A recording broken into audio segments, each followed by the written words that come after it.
Hello, Internet. Welcome to episode 383 of the Assorted Calibers podcast, the Second Amendment podcast. There's a little bit for everyone.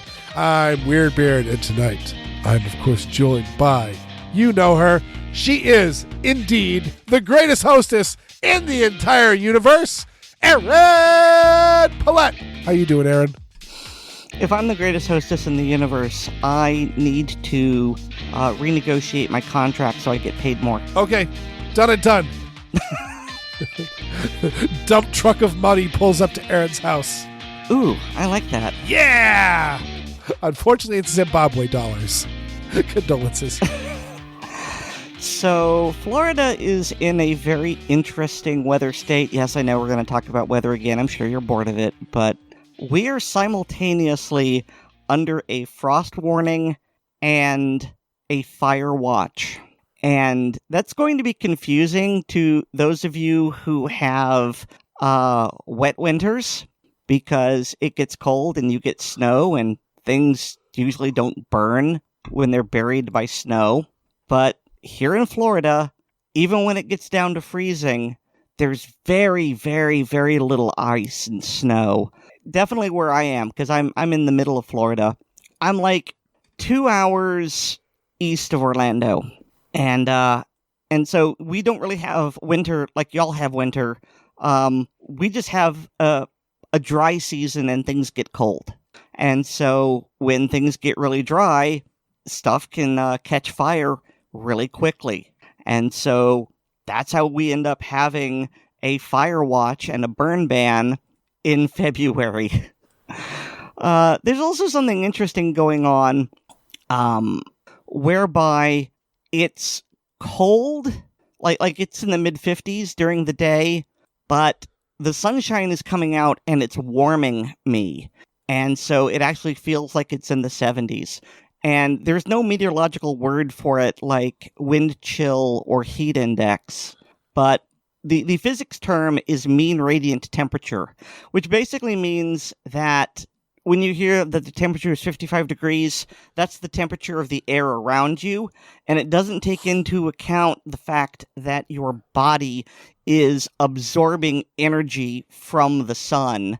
And just from some of the research I've done, sunlight can deliver between 200 and 300 watts per square meter of extra energy. And so that can make it feel between 10 and 20 degrees warmer than it actually is. And so here in Florida, you know, I go out and it's a bright, clear day. The sun is really shining. And it's just, oh, okay, I just need a light jacket. And then I get into the shade and it's, oh my God, it's cold. Yeah. I actually had that exact thing happen today. I was shoveling. I'll talk more about that. I don't want to interrupt you too much. But yeah, I was standing in the direct sun in my driveway and I had my coat unzipped and I was just panting and my clothes were soaked with sweat. And my neighbor was working on his cars in the shadow of the house. And he was just like, oh, it's chilly out here. And I'm like, I'm sweltering. Yeah. So, I mean, it kind of made me think of the planet Mercury, which, as you know, is the planet closest to the sun, and the side closest to the sun is boiling, but as soon as it rotates away, it has no atmosphere to retain heat, and so the side opposite the sun then freezes. And so going from sunshine to shade it made me think of that, just not as extreme. And so to wrap up, there's no technical term for that. For the feeling of, yeah, it's nice outside as long as you're in the sun, but if you go into the shade, you're going to freeze. And so I've decided I'm going to call it sun boost. I love it. Yeah, and so, you know, heat index, wind chill, sun boost. So there you go. That's my contribution to humanity for the week. Well, I will also say, Erin, you say, oh, you don't, you know, the burn ban part. Yes, so it's what I'm going to describe is different, but it's actually fire department. I think if David was around, he could mention that, because of course he was a volunteer firefighter when he was in New York.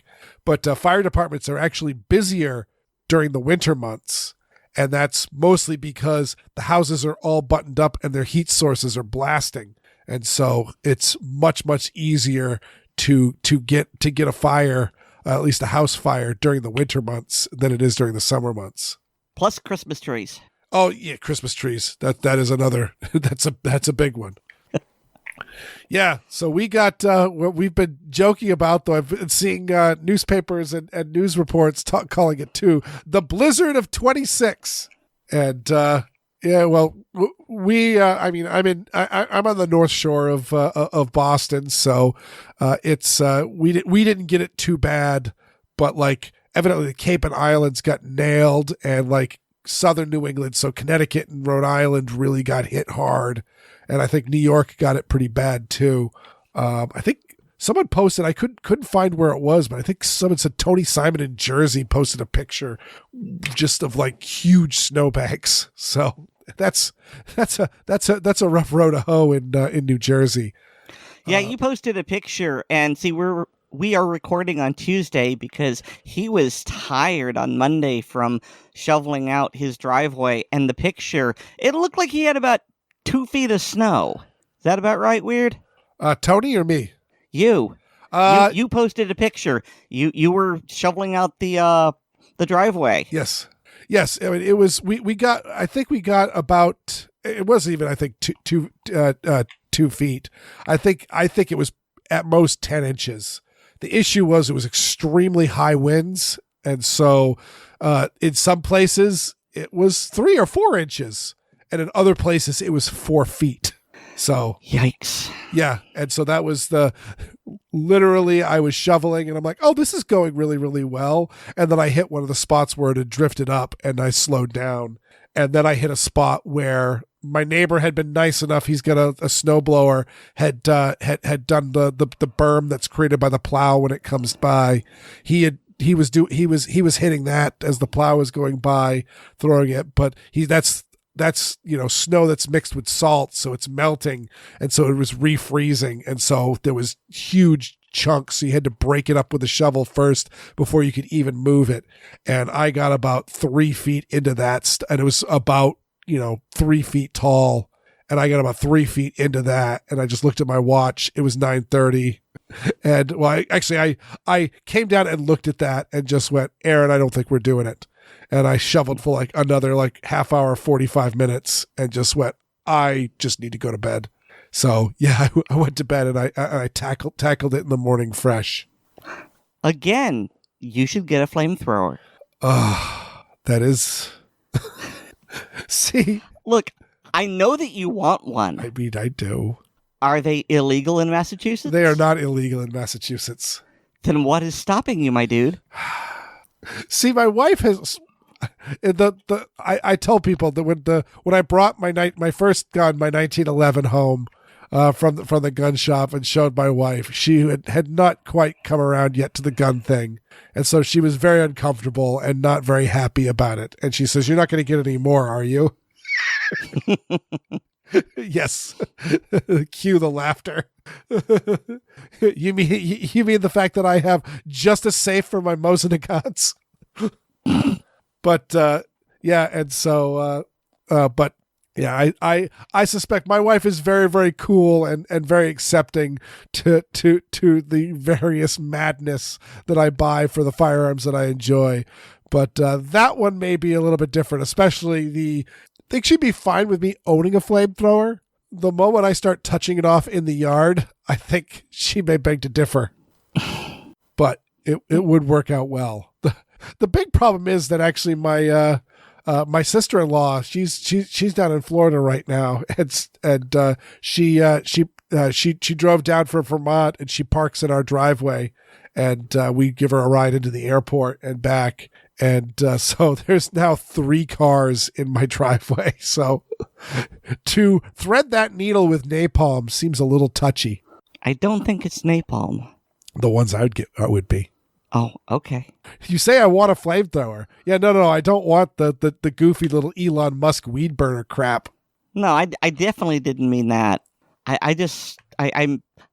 thought that napalm was different from the jellied petroleum that's in the tanks of most flamethrowers. I believe the original napalm, which I don't know if it's the same thing, but literally it was, naphtha, naphtha and palm oil, napalm, and that stuff was, and I think it might have also been gasoline, but that original stuff was designed, I believe, by DuPont for use in flamethrowers, and it was only later that we figured out that we can put it in bombs. Okay. I still think you should get one. And I will just say, I think I've successfully resisted the urge to sing the song, but if you're singing the song too, we are friends. Napalm sticks to kids? Yes. See, Aaron, we're friends. And I'll also just say I was doing better. I had a sinus infection this week, and then it was getting better, and I think all the shoveling made it worse. So I pardon if I am nasally and sniffing in this. I'm going to try to edit out as much of the coughing and nose blowing as I can, but I sound different because my nose is stuffed up. Mm. All right, well, shall we dive into the main topic? Yeah.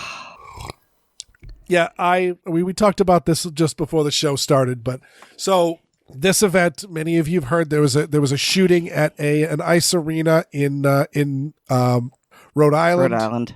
And I believe 2 people were killed and the shooter killed themselves. And so again, two people killed, that's not a mass shooting. As far as I know, nobody is using this as an argument for more gun control. So this really isn't a news story for ACP. So I haven't been on social media, but I would wager any amount of money that this is being used to once again prove that trans people are crazy and we should have our gun rights removed and or put in jail and or forcibly transitioned. And that is why I wanted to bring this up. Yes. Yeah, because if you've ever wondered why I haven't been as visible on Facebook, I've just given up on social media pretty much, and so I'm hardly ever there because it's just a festering cauldron of awful. Yeah, no, that's true. Especially, if you are a trans ally, and especially if you are trans at this point in time, the LZ is quite hot. And but I specifically wanted, again, don't want to bury the lead, but the shooter was trans identified. I'll just say, because we were definitely having some discussion on this person because they were a bodybuilder. They're a walking contradiction. Okay. Let me jump on this first. This person had a Waffen SS tattoo on their right bicep. So it's not just the SS, but the skull and crossbones. This is not a healthy individual because healthy individuals do not align themselves with the Nazis, especially the SS, which were some of the worst. I also want to point out that being trans and simping for the SS, I cannot understand it because this person would have been one of the first, like even before they got to the Jews, rounded up and put into a camp for social degeneracy. So, and you know what? While I've got the soapbox here, this person married their first cousin. So I just want to point out that there were rampant mental issues well before the shooting and well before the transition.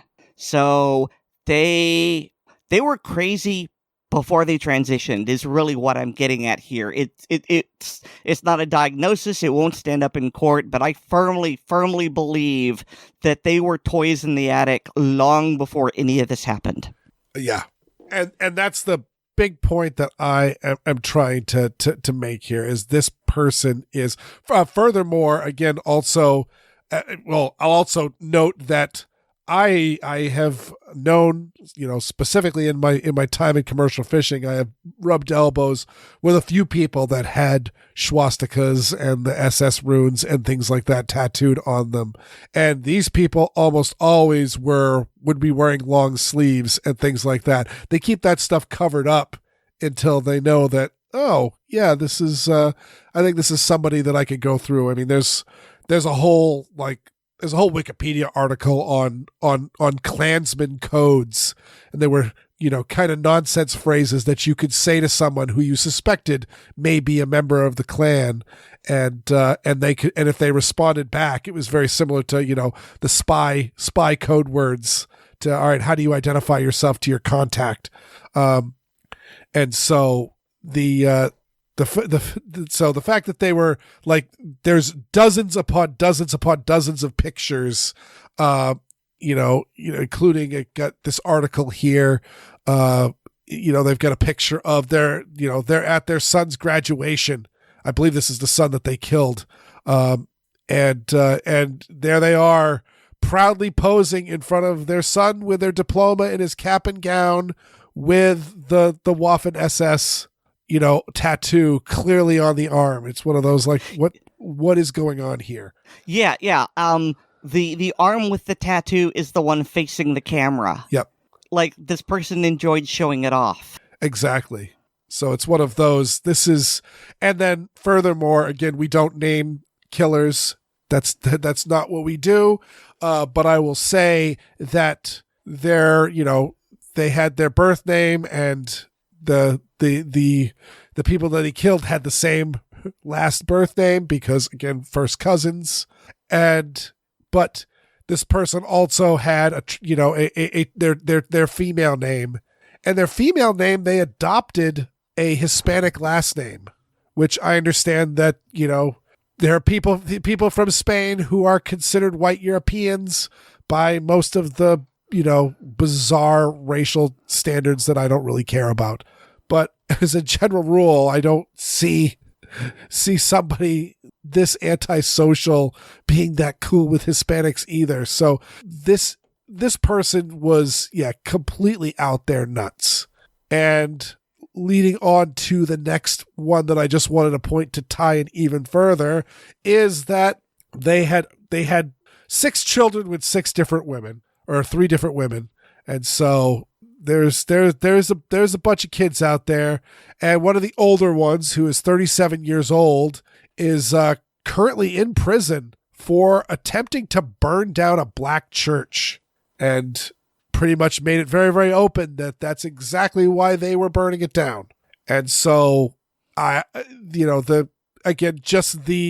a lot of crazy going on here.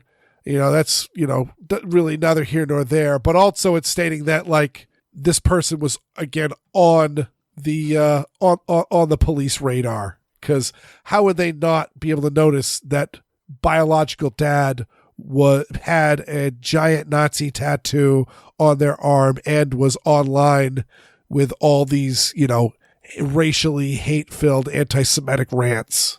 So again, the shooter was known to police. I'm getting really tired of saying or hearing that line. Yeah. And I don't know how to balance that without infringing on the rights of truly innocent people. But we can't continue like this. Yeah. And we also can't dive in. Again, I've noted that there's been, like last week I mentioned, there's lots of these spree killers have been schizophrenic, but the vast majority of schizophrenic people are not violent. There was a while when everyone was talking about, it's young white men. That has since been kind of eclipsed in the fact that so many of these, spree killers are of every ethnic ilk there is. And then on top of that, there has been several females. They're rarer than males, but there have been several female spree killers. And so trying to pin that on, this person is like that. Specifically trans people are dangerous. It doesn't line up. And it's more of the, yes, this person was trans, but there's a whole lot of other stuff that they were doing as well. And those are the things that should be alarming to you. George Carlin made a great joke that I will paraphrase of saying, talking about people always say, it's always the quiet ones you're going to look out for. And he says the people that are saying it's the quiet ones you're going to have to look out for are going to be killed by someone who's making a lot of noise. So yeah, this person was, yes, they were trans, but there was a whole lot of other stuff that I think is a bigger risk factor, if you ask me. And speaking of risk factors, this is a really, really interesting article, and it was a ton of work done by Stephen Gutowski over at the Reload. I've got the article linked in the show notes, but also go check out the Reload podcast. I mean, it's a great podcast, but he's got a whole episode where he talks specifically about this in way more depth. And again, condolences. And what would that be, Weer'd? What's that? And what would that be, Weer'd? Because you're burying the lead. That is Michael Bloomberg's tie to Jeffrey Epstein. So, of course, we've got the latest push of Epstein files being released, and more people are being named. And one of those things is Michael Bloomberg. And overall, it's not really that much. Again, not really that big of an issue for ACP, with the exception of Michael Bloomberg really is gun control personified in the United States. Every town has their hands in so much of the legislation, as well as ties to a lot of the smaller gun control groups that, again, when Michael Bloomberg finally passes away, I'm not getting any wishes, but he's in his 90s. I think it's good. The gun control world is going to have a major shift. But essentially, there's no allegations that Michael Bloomberg was into child trafficking or any of the stuff that Jeffrey Epstein is notorious for. Though a lot of the contact that is being outlined here was after Jeffrey Epstein had served his first, or some of it was during his prison sentence for the first time for child trafficking. That had been pled down to a lesser charge, but he had been pitched for trafficking young girls, and so it's one of those. It was clear that Michael Bloomberg wasn't completely scared off by this, and there's fundraiser stuff. There was a little bit of talk that he was in contact with Mark Kelly before he was a senator, back when it was still Americans for Responsible Solutions, before it changed to Giffords. And there was talk of fundraising for that.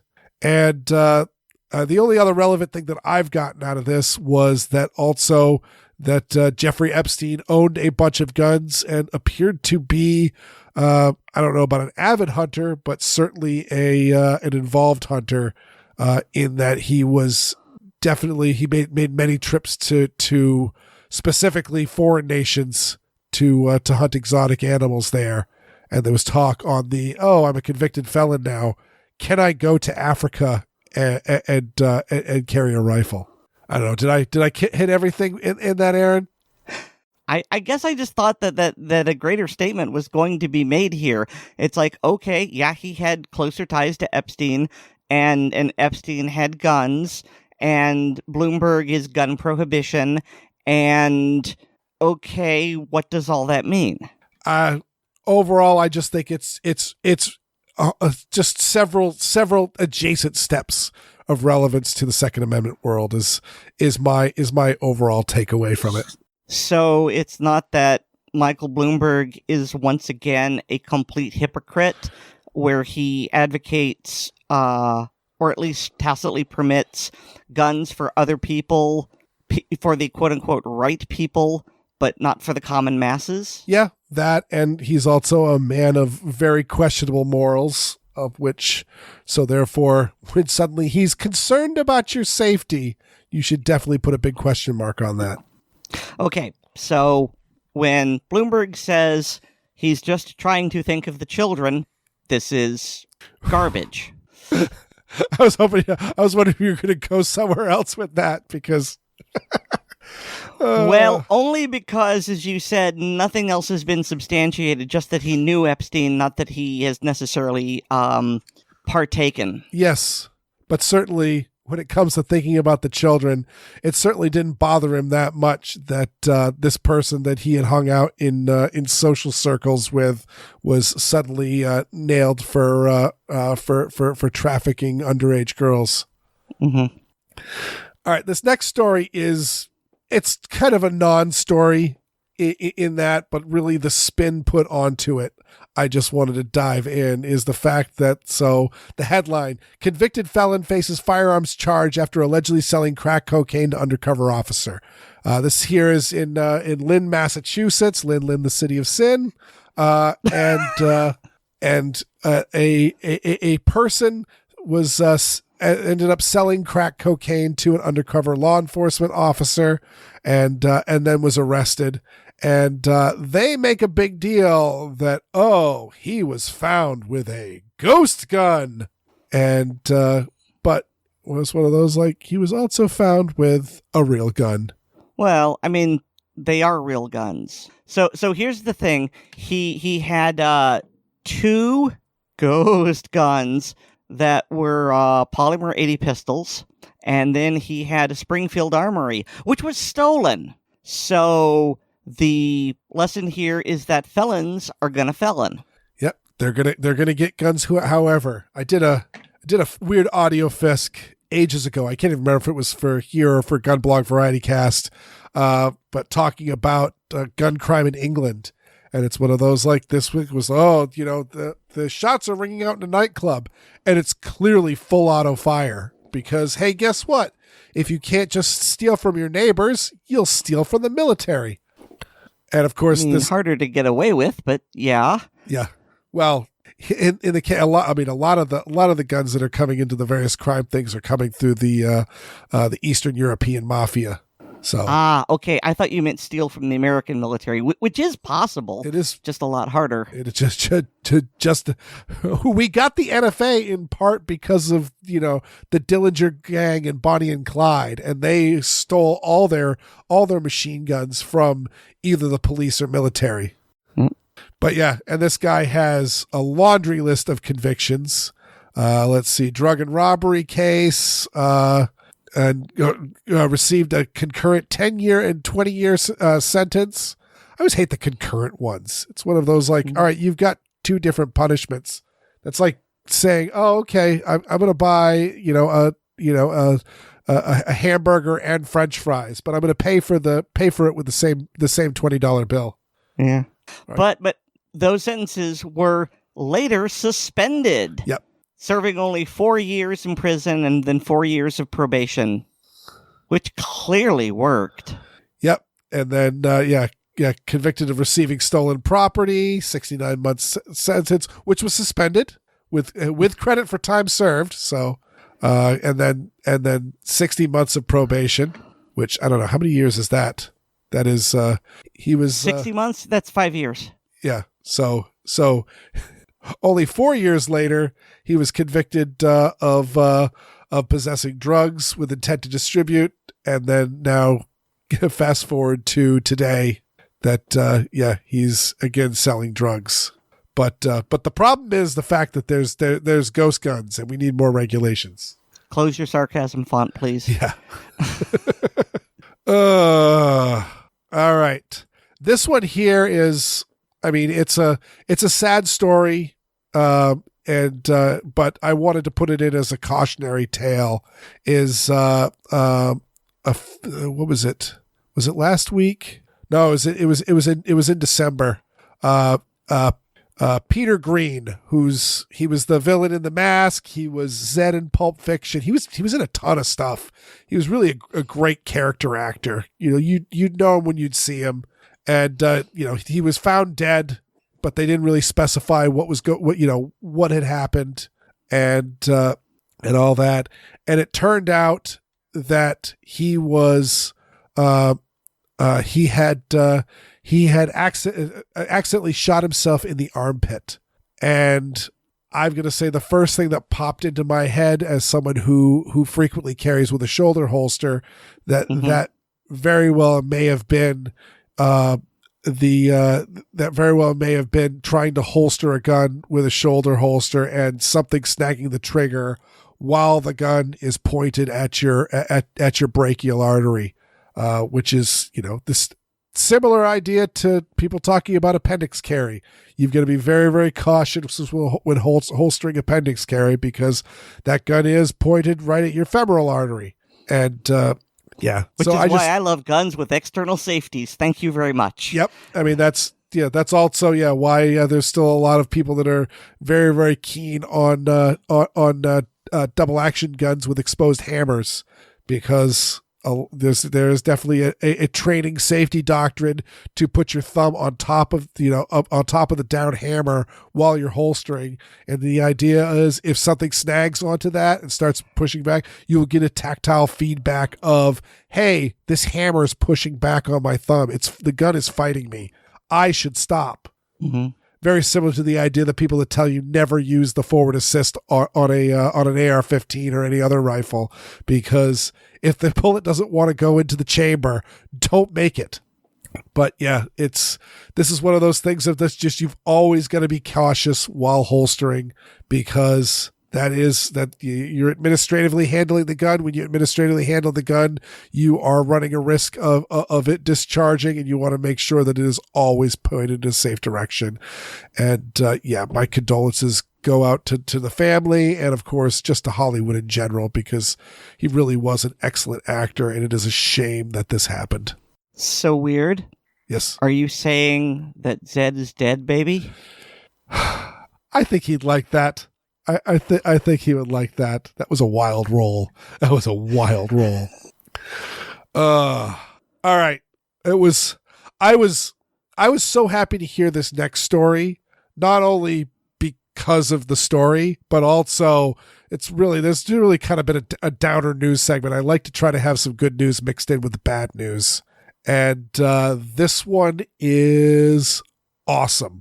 It's still early, so again, there's a chance for things to go sideways on this, but just the concept of it is amazing. And that is gun nerds, I assume within gun owners of America, have discovered there's kind of a loophole written in the Hughes Amendment, which is, I mean, it's not even a loophole. It's the Hughes Amendment, of course, that being the amendment to the Firearms Owner Protection Act that makes it so that machine guns can't be put on the NFA registry any further. Therefore, if you're getting yourself a machine gun, it needs to be used, and it was registered before 1986. But they've discovered that obviously, police departments and security contractors and things like that, they're getting their hands on new machine guns. They're exempted from the law. But what they've also found is that it specifically says that states can issue or transfer machine guns to citizens that they deem worthy, and no further thing specified. And so GOA has convinced the state of West Virginia to put forward a bill that would create a state entity that is simply around to transfer post-86 machine guns to law-abiding citizens.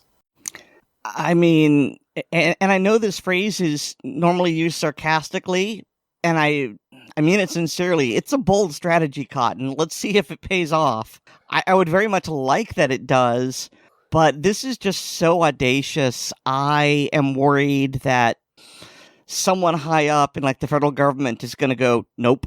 I mean, there's certainly that option, and I will further say that this is yet another assault on the NFA from the 2A community, because we have the current lawsuits that are going on that are saying, hey, the big beautiful bill dropped the tax stamp to $0 for suppressors and short-barreled rifles, short-barreled shotguns, and when the Hughes Amendment was first passed, or the when the Hughes Amendment was first passed, I think it was even before that too, the NFA was challenged as being unconstitutional, and it was challenged on multiple occasions. And the argument was, oh no, this isn't a gun registry. This is a tax receipt. This is confirming that people that have things that are required for a tax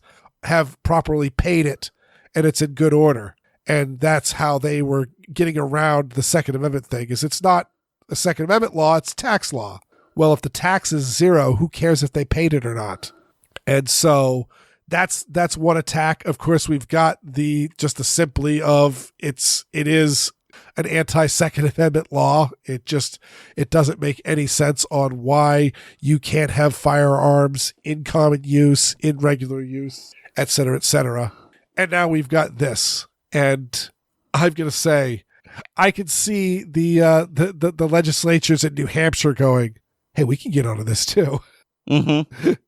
And the only question will be, will they form an entirely new set of stores, or will there be a machine gun aisle in the New Hampshire State Liquor Store? Well, if so, they should also sell cigars and cigarettes. I've always mentioned the fact that I obviously I'm a fanatic of distilled spirits, and I like cooking and making my own things, and so I would love to distill my own whiskey and my own gin. And there might be a future segment on that, by the way. But but it's one of those, like, I looked it up to get myself a license. I'd need to get essentially the same license that like Jack Daniel's has, and part of that is it needs to be licensed to a commercial property. And so it's one of those like, oh, okay, so if there's ever an opportunity for me to get myself a commercial property, then I could probably, then I could set up a still. Well, I mean, you do have an FFL, even though it's only for CNR. Yes. But you're fairly close to having a business. Yeah, but the issue is that my house is residentially zoned. Is it exclusively residentially zoned? I believe so. I think the town has an ordinance that I would need to go before the town and actually get a variance on my property to make it a commercial property. Okay. So, what's stopping you?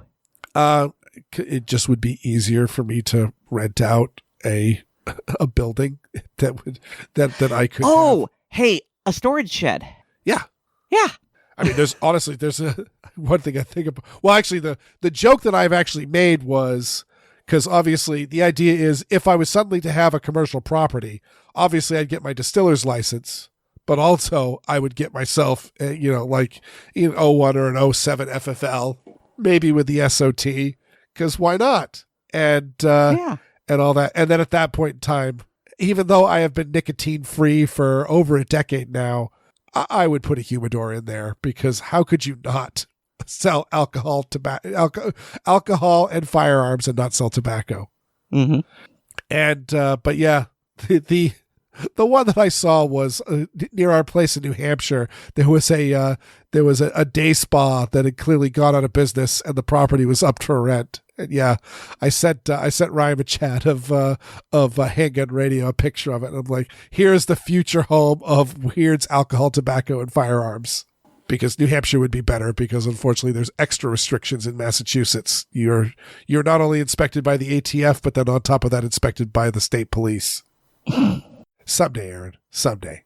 But this would be amazing if this ends up happening, because it, number one, would allow people to get essentially, machine guns at not more of the cost than to make a semi-auto variant of it. And also it would definitely change the dynamic of the exorbitant prices that machine guns are worth. And that's bad for the machine gun investors who are seeing this price go up, up, up, up, and up. And I don't care. The machine gun people that are like, oh yeah, but my Vietnam era Colt M16 is now not going to be worth, $40,000 anymore. To which I say, I don't care. It is so much better for this to be more accessible, and they'll sell so many P90s. So many P90s. For all the Stargate fans? Just all the Stargate fans, all the, like, it seems to be like that's like the millennial dream gun. I don't quite get it. I don't know what your opinion is of it, but it seems like all the millennials that I know that are gun nuts are all just like, yeah, the P90. I'm ambivalent towards it. I mean, it is a cool gun, but yeah, I mean, it looks cool. I am not completely sold on the ergonomics of that wacky magazine they have. Yeah, I've never actually changed out the magazine. I've shot a P90, but it was just handed to me and I shot it, or a PS90, and all that. So I never actually swapped out the mag. It's definitely clunkier than, say, swapping out an AR-15 magazine, and probably even still, more clunky than swapping out a magazine on a conventional bullpup. But also at the same time is, it holds 50 rounds. You won't need to swap it out that many times. You won't be able to afford to swap it out that many times. 5.7's come down in price, but not that much. Mm-hmm. Well, I mean, yeah, if it's semi-auto, but if, as you say, you're able to get a select fire one, you'll be burning through ammunition like crazy. Yeah. And also, may I remind people that machine gun is the ultimate of NFA firearms, in the fact that you can put a short barrel on a machine gun, and it's a machine gun. They don't care. I mentioned before there was an ordnance lab where they were actually launching Molotov cocktails out of a can cannon, and the can cannon has no gas port to operate the action of the AR-15. It's just a device that holds the can steady and lets a blank launch a soda can out of it. And they were launching Molotov cocktails out of it just as an experiment. And they specifically put the can cannon on a registered machine gun just to make sure that they didn't run afoul with the law. Because even though it wasn't going full auto, it did step past that destructive device risk. Mm-hmm. So this will be cool. It'll especially be cool if it starts spreading like wildfire, because guess what? If you're a state and you open up a machine gun shop, you're going to make money unless you're really stupid. So this is definitely a good way for a state to make some revenue, as well as spread some freedom around. And make machine guns more accessible to the masses. And it's also, again, another attack on the NFA. So I see this as good. Well, I mean, I guess my concern here is that it's run by the government. Now, maybe the government of the state of West Virginia is different, but remember that the United States government acquired the Mustang Ranch in Nevada, a legal brothel, and they mismanaged it, and it lost money. But also, I will say, again, I mentioned the New Hampshire State Liquor Store, and the New Hampshire State Liquor Store makes wonderful money and makes New Hampshire such an affordable state to live in. Okay. So we'll see. Yes, overall, and also the New Hampshire State Liquor Store is the exception to many of the rules. So we will see. But yeah, post 86 machine guns for everybody. All right. Well, changing gears to our first segment. At the Tennessee Goals Conference, David met Casey Harrington of GOA Athletics and said I had to hear her story.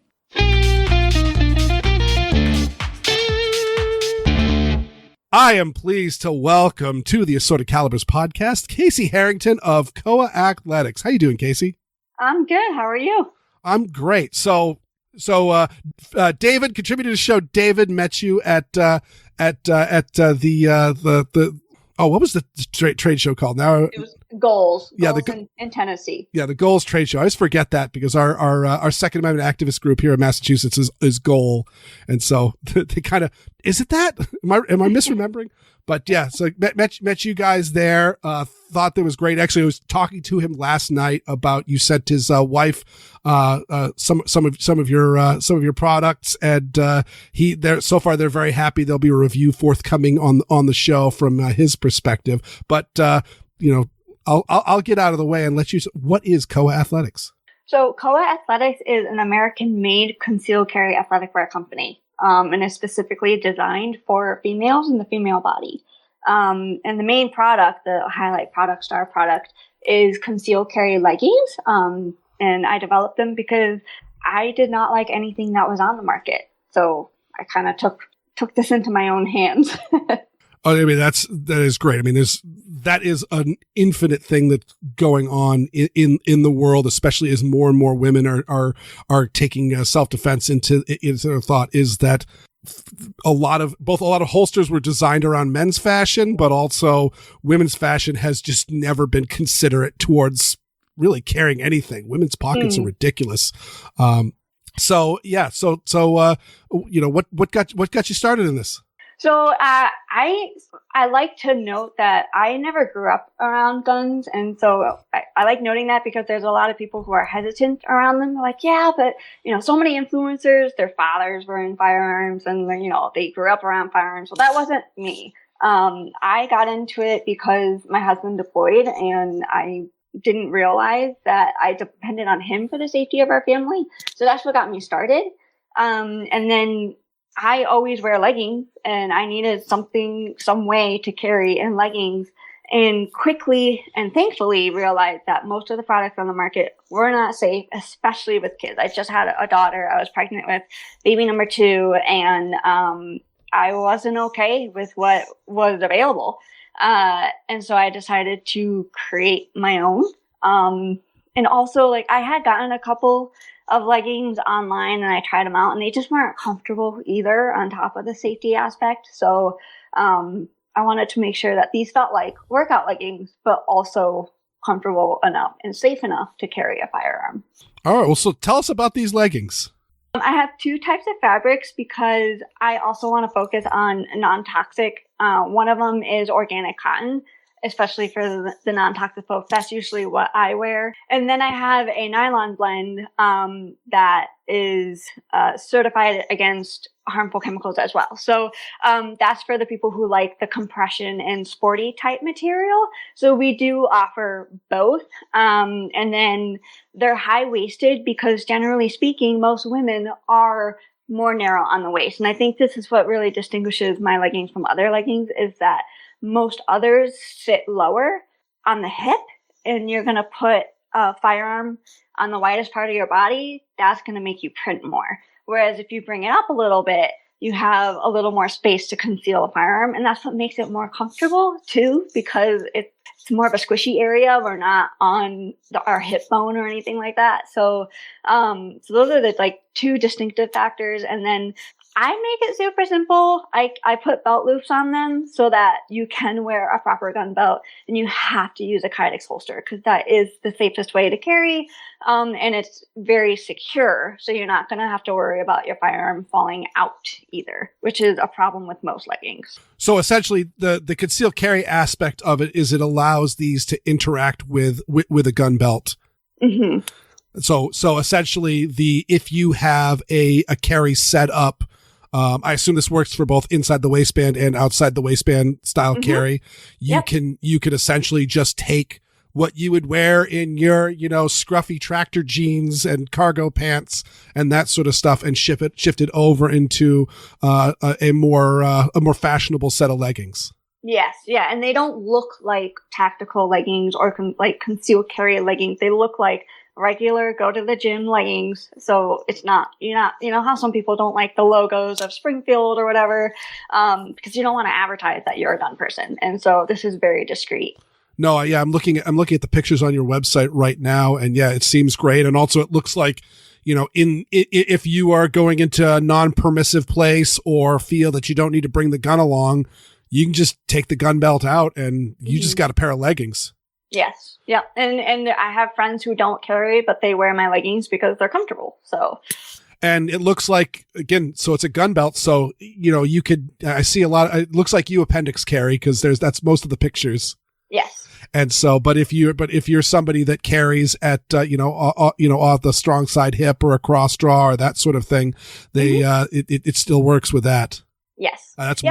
That's marvelous. And same with mag carriers and those sort of things. That's that's really something great to think about. Actually, how wide are the belt loops? So it's 1.5 inches. So it accommodates pretty much all gun belts. And then I also have, the belt loops are actually wide. So there's only 3. Many leggings on the market that have belt loops, there's more than 3, and they're not very wide. So the belt can like kind of ride up.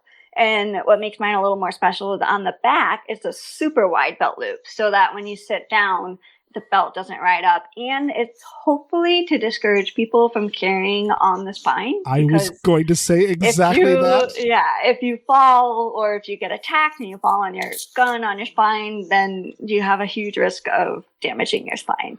Yeah, no, that's that as soon as you said that, I'm like, oh, that's not a bug, that is a feature.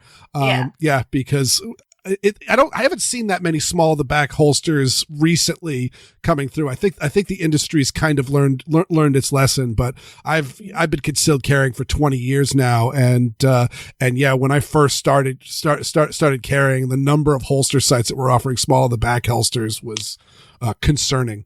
Right. Yeah. I mean, that is awesome. And yeah, we'll be getting a third-party review in the very near future on the Assorted Calibers podcast. What other products do you guys offer?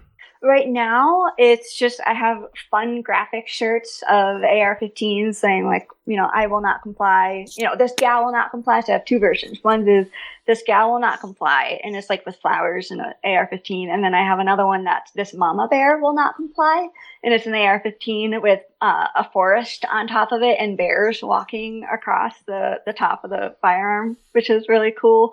And then I have a really cool gun cleaner. It's an all natural gun cleaner, and it works really well. I'm very non-toxic. I don't, you know, I like to be mindful of the things that I use and the things that I wear. And so there's a non-toxic gun cleaner on there. Well, I shouldn't say non-toxic because it does have alcohol in it, but it's an all natural gun cleaner, and it's made in America by a different company, Boar Products, and it works well. It smells good. And it's my go-to gun cleaner. So I have that. Eventually, I would love to provide holsters and clips as well as my favorite belt. I mean, that is awesome. So yeah, there'll be a link to the website in the description. And I guess one last question I always have is what does COA Athletics mean? So COA is Hawaiian for strength and bravery. And the motto of COA Athletics is to be COA. And that is to be strong and brave. I mean, that is awesome. And again, the female listeners out there will be very, very excited to see. Again, this is something that, like, I've had many, many groups on that are talking about, you know, female-minded concealed carry options, and the more the merrier here. One other thing I'd like to share is I'm number one priority for me is safety. And I don't care if you like my leggings or not. I care if you're safe. And so I provide some guides on my website about how to safely carry, you know, what holsters are good, what holsters aren't good, as far as like the setup of the holster. I don't like to bring down brands or anything like that. But if you know the core, like the core parts that make the holster safe, then you can shop and find a good holster. But because safety is my number one priority, I also take my leggings through testing. So I do CrossFit with them, I do jujitsu with them, I run with them, I walk with them, I do everything with them, because I want to make sure they are in fact safe and secure for everyday activities, or, you know, the unfortunate, hopefully doesn't happen, situation where you are in a fight with someone else. Thank you so much, Casey, for coming on the show, and the links to your to all your blog and your website will be in the show notes. Of course.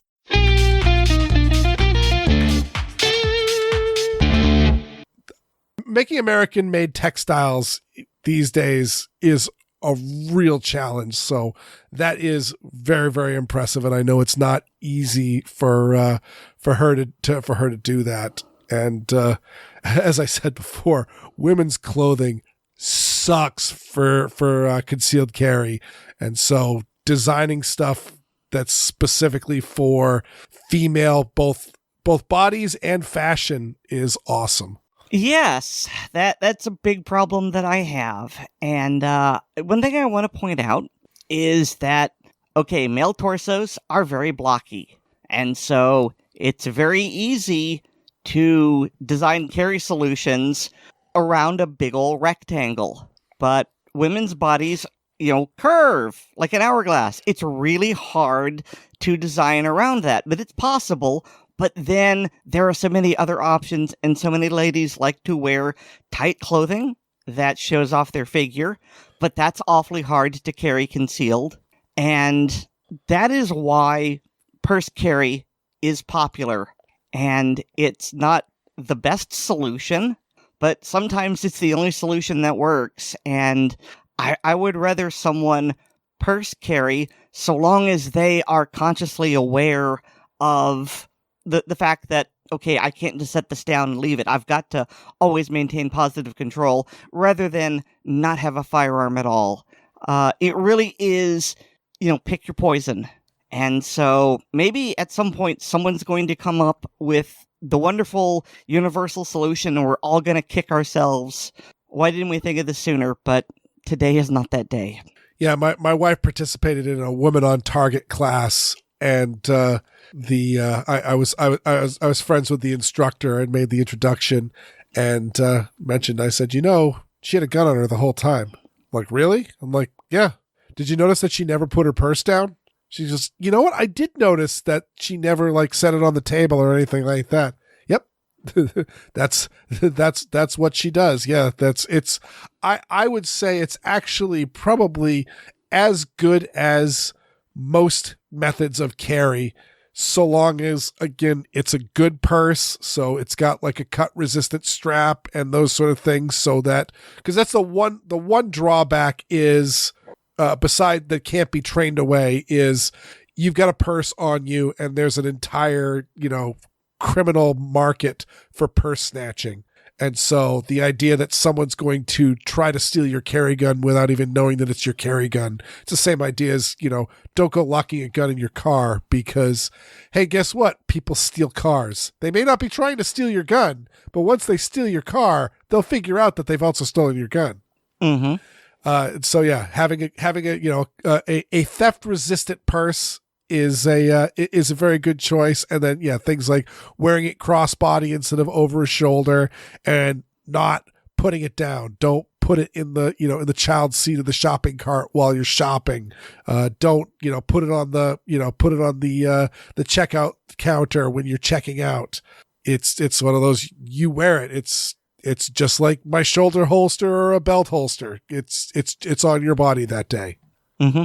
So yeah, that is a thing that, yeah, it goes with. And again, it goes with your attire. If you're a woman who carries a purse carries definitely something to consider. And same thing goes with Casey. She loves wearing yoga pants. So she made yoga pants that support a gun belt. Mm-hmm. So it's a brilliant design. All right, so if you are looking for a concealed carry purse, the one that I have is from a company called Roma.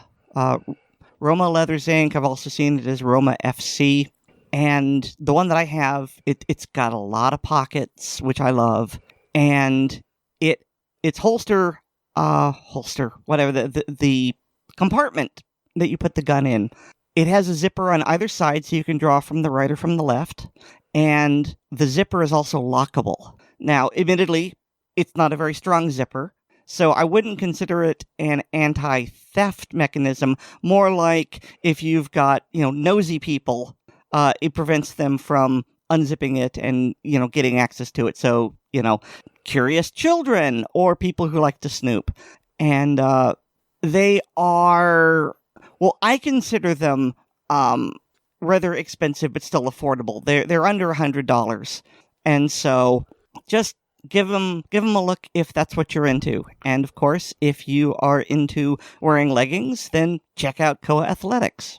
Yeah, definitely throw the link in the show notes. And when you say under $100, as my wife has a Coach handbag. Actually, she has a few. Jeez. I mean, these are quality purses made out of leather. Yep. And so, when I see them in the 50, 60, 70 range, it's like, that seems reasonable to me. No, that's... Especially like the decade plus I've gotten out of using this one. So, yeah. So that's beautiful. The link is in the show notes. Yeah, link is in the show notes.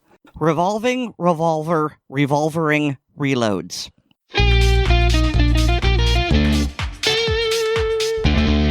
Hi, and welcome to Gun Lovers and Other Strangers. As regular listeners are aware, Weer'd and I are particularly fond of revolvers, specifically double-action revolvers with swing-out cylinders. While we've discussed all sorts of minute details about these iconic firearms, one thing that doesn't get as much attention is reloading them. So in this segment, I'd like to talk about some of the different technologies for reloading revolvers. As with any of my technical or historical segments, this is more an overview than a deep dive. There's always more information out there, and I'm sure I've missed something. On to the segment. From the earliest days of cartridge firearms, spare ammunition was commonly carried in loops on a belt or bandolier. We've all seen pictures of cowboys, buffalo hunters, and lawmen of the time. This was fine for single-action, gate-loading revolvers, and single-shot or even lever-action rifles where only one round could be fed at a time. However, once swing-out cylinder designs came on the market in sufficient numbers, this method was found to be lacking. Therefore, in the early days, the most common method of reloading what we consider modern revolvers was with loose rounds, either carried in a pocket or pouch, though cartridge loops were still regularly encountered.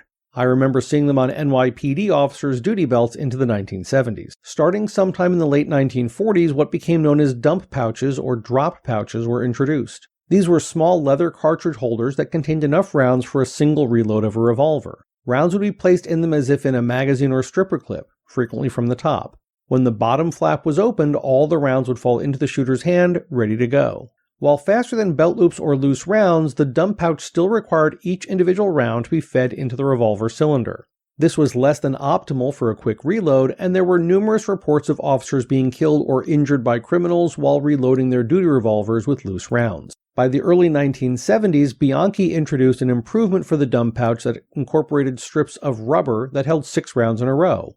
When the pouch was opened, the entire strip would drop out, enabling officers to reload 2 rounds at a time. While the dump pouch has passed into history, the Bianchi speed strip is still with us, as well as a number of other similar designs. Though slower than the next item I'm going to cover, the speed strip was a significant improvement over earlier methods. Next up is a design that actually predates the modern swing-out cylinder revolver, the accessory we now know as Speedloaders. The first patent for this type of tool dates back to 1879 and William Bell with patent number 223100. Though there's no evidence his design was ever put into production. This was followed in 1893 by William Prideaux's tool for rapid reloading of the Webley revolver. This version is much better known, at least in collecting circles, as it was used in some number by British officers during both the Boer War and World War I. Following the more widespread adoption of magazine-fed pistols, revolver rapid reloading products faded from industry interest, except in one area,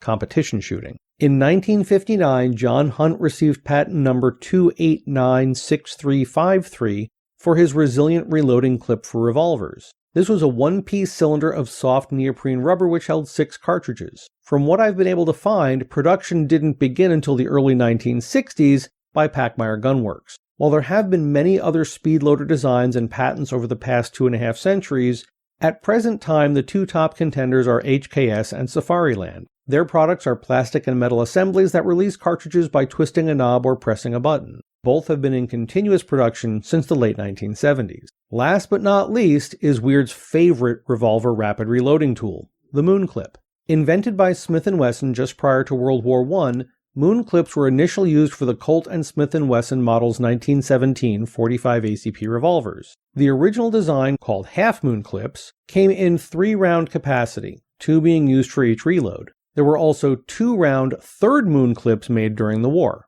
Following the end of hostilities, Smith & Wesson developed the 6-round full Moon Clip we're familiar with today. Traditionally stamped from thin sheets of high-carbon steel then heat-treated, modern Moon Clips are also made of stainless steel and injection-molded plastic.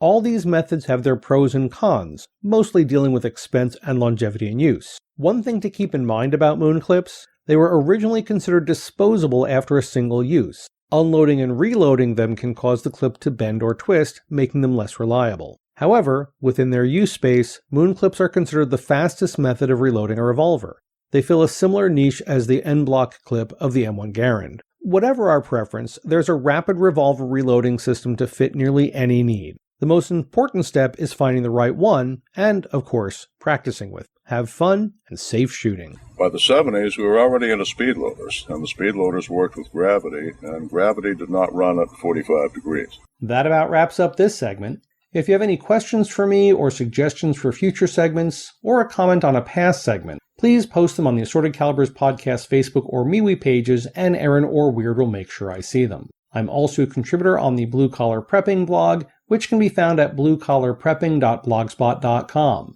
Finally, I'm a published author, and books with my stories can be found on Amazon under the names Brena, Bock, and David. That's all for now. Thanks for listening. I'm David, and this is Gun Lovers and Other Strangers.